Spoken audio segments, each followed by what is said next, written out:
teu ditinggalikeun kana rahasia-rahasia nu aya di manusia, di hati manusia. Ai kalam malakut mah ku Allah dibuka hijabna mukasyafah sehingga tiasa terangkap karena loh mahfud, terang karena baitil makmur, terang karena baitil izza di jero lapis langit anu 7. Tapi karena hati manusia mah teu dibukakeun. Sebagian para wali aya nu kitu mukasyafah kalam malakut, tapi karena hati manusia mah teu dipasihan terang teu nyaho.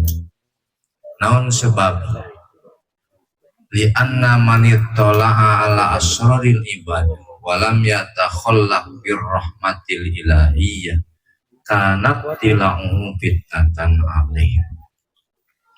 Karena jalma anu bisa ningali kana rahasia-rahasia seorang hamba nyaho kana hate jelema walam yatakhallaq bir rahmatil ilahiyyah, tapi manehna can kasifatan, can ngabogaan pribadi karunyaan anu bangsa pangeran, akhlakna can boga akhlak karunyaan ka umat, kos karunyana Allah ka makhlukna muncan dipasihan karunya ka makhluk kari-kari dipasihan nyaho kana rahasia manusia kana tilau fitnatan alaih, mangka ditingalikeun kana rahasia nu aya di manusia teh jadi fitnah ka manehna.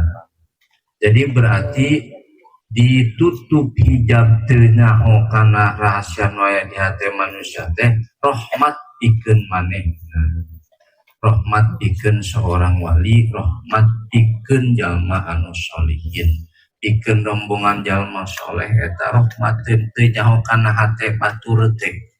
Karena nyaho kana hate batur eta ke mantak jadi fitnah ai can kasifatan ku akhlak ilahiyah mah, akhlak rahmatil ilahiyah mah.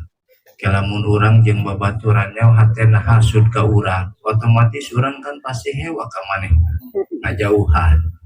Laju kena ngomongkeun ka batur teu naon teu diomongkeun begu manehna, ayeuna mah gibah beh kutan jadi dosa tuh nya.